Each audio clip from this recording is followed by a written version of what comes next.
العالمین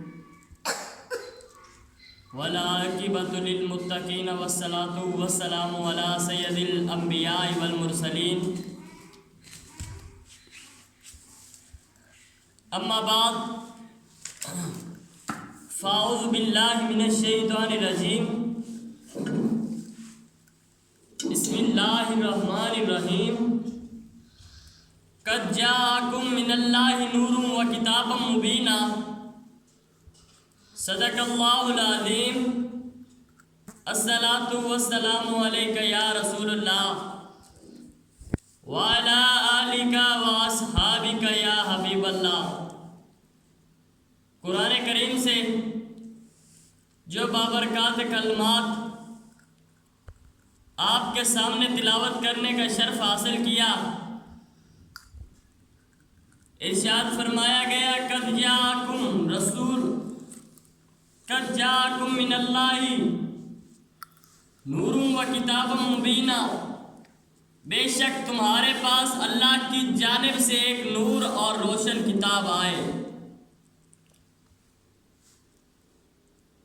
یہاں معتبر اور جمہور مفسرین کی رائے کے مطابق نور سے مراد ذات رسالت مآب حضرت محمد عربی صلی اللہ علیہ وآلہ وسلم ہے۔ حضرت عبداللہ ابن عباس اپنی تفسیر میں نور سے مراد یعنی محمد صلی اللہ علیہ وآلہ وسلم فرماتے ہیں اور فرمائے آنے والا ایک شان سے آیا کہ اللہ نے اپنے محبوب کو پورا پروٹوکول عطا فرمایا۔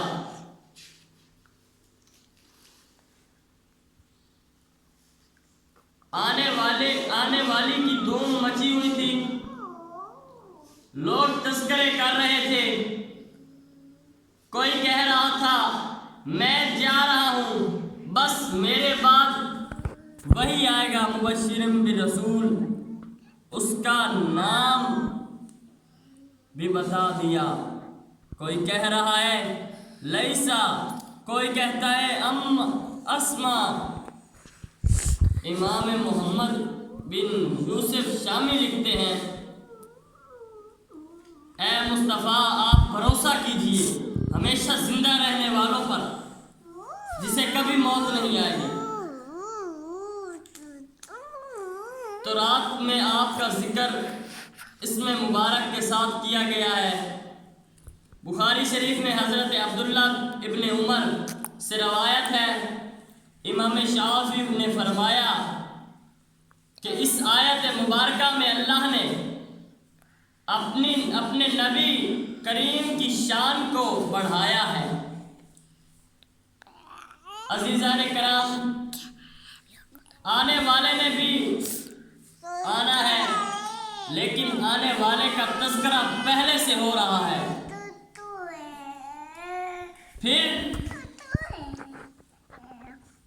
جب وہ آیا تو اللہ عز و جل نے اس آنے والے کی آمد کی خبر پورے اہتمام سے لوگوں تک پہنچائی۔ قد جاءکم من اللہ نور، کہ نور جہالت کی ضد ہے، نور ظلمت کی ضد ہے، اور اللہ کے محبوب کے آنے سے ہر سمت اجالے سے پھیل گئی۔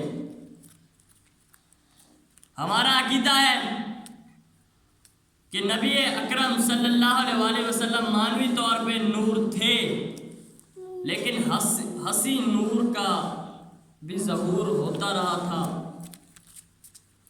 لیکن غلبہ نور معنوی کا تھا۔ کبھی ایسا ہوتا کہ رات کو موجود ہوتے، اندھیرا چھایا رہتا، اس وقت معنوی نور کا ظہور ہوتا۔ حضرت سیدنا عائشہ صدیقہ فرماتی ہے ایسا ہوتا کہ حجرہ عائشہ میں اندھیرا ہے اور حضرت عائشہ کہتی ہیں حضور صلی اللہ علیہ وسلم کو کہ سوئی نہیں مل رہی، اتنے میں حضور تشریف لائے اور آقا دو جہاں مسکرائے دیتے ہیں، فرماتی ہے کہ تو میں نے حضور کے چہرے کی چمک سے اپنی گمی ہوئی سوئی تلاش کر لی. سونے گم شدہ ملتی ہے تبسم سے تیرے، شام صبح کو بناتا ہے اجالا تیرا.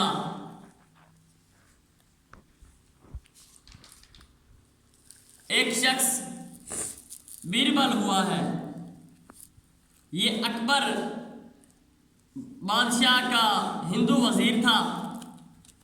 ایک دن اپنے محل میں بیٹھا تھا کہ کوئی ایسی ہوا آئی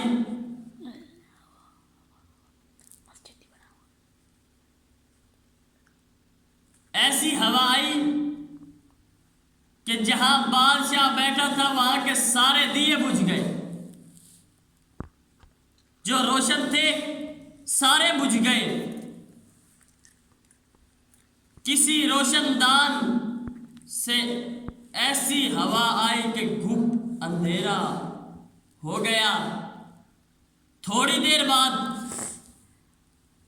چراغ دوبارہ جلائے گئے، روشن کیے گئے، پھر روشنی ہو گئی. اکبر نے کہا میں بہت پریشان ہوا ہوں، قبر میں کیا بنے گا؟ وہاں تو سخت اندھیرے ہوں گے.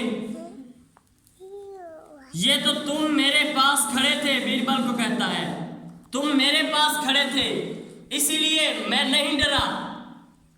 میرا پھر بھی یہی حال ہے، یہ حال ہے، گھبرا گیا ہوں، ڈرا نہیں ہوں. لیکن قبر میں تو گھپ اندھیرا ہوگا. بیربل جو وزیر تھا اکبر کا، اس نے کہا بادشاہ سلامت، گھبرانے کی کیا ضرورت؟ دنیا میں تھوڑا اندھیرا تھا، حضور آئے تو اندھیرے جٹ گئے، اندھیرے چلے گئے. اب حضور قبر میں تشریف لائیں گے، وہاں بھی اجالے ہی اجالے ہوں گے. حضور محمد عربی جن راہوں سے گزرتے وہاں روشنیاں پھیل جاتی. تو اسی نور کا، اللہ کے محبوب کے نور کا ظہور ہوتا رہا.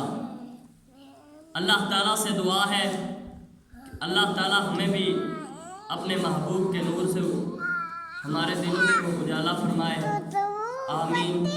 وما علینا الا البلاغ المبین.